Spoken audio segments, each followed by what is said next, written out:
यदि सप्तम भाव का स्वामी छठे भाव में विराजमान हो तो निश्चय ही विवाह विलंब से होगा और लगभग 36-37 वर्ष में आपका विवाह होगा। इतना विलंब हो सकता है। हाँ, यदि बीच में कोई अच्छी शुभ दशा आपको प्राप्त हो जाए तो शायद पहले हो जाए, लेकिन 30 वर्ष के बाद ही, या मैं कहूँ कि 30-32 वर्ष से ज़्यादा ही आपका विवाह होगा, इसके पहले विवाह नहीं होगा। यदि सप्तमेश अष्टम भाव में हो तो यह बेहद नकारात्मक होता है।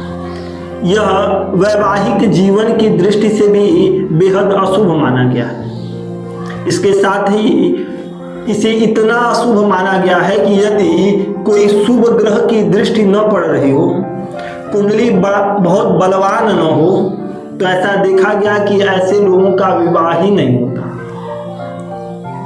सप्तमेश यदि कुंडली के द्वादश भाव में विराजमान हो तो ज्यादातर लोगों का विवाह विलंब से होता है और विवाह घर से बहुत दूर होता है, संभवतः विदेश में होता है।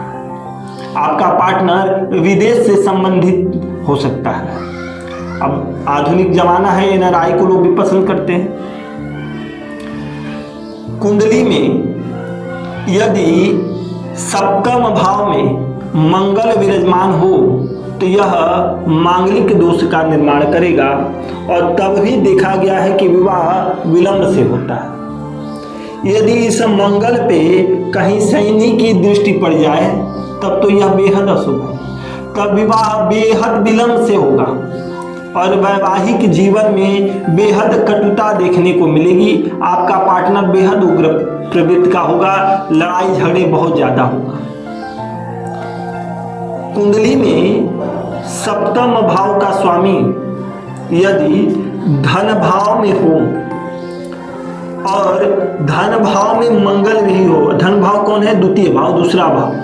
कुंडली में सप्तम भाव का स्वामी धन भाव में हो और धन भाव में सप्तमेश के साथ यदि मंगल हो तो यह भी विवाह विलंब का कारण बनता है।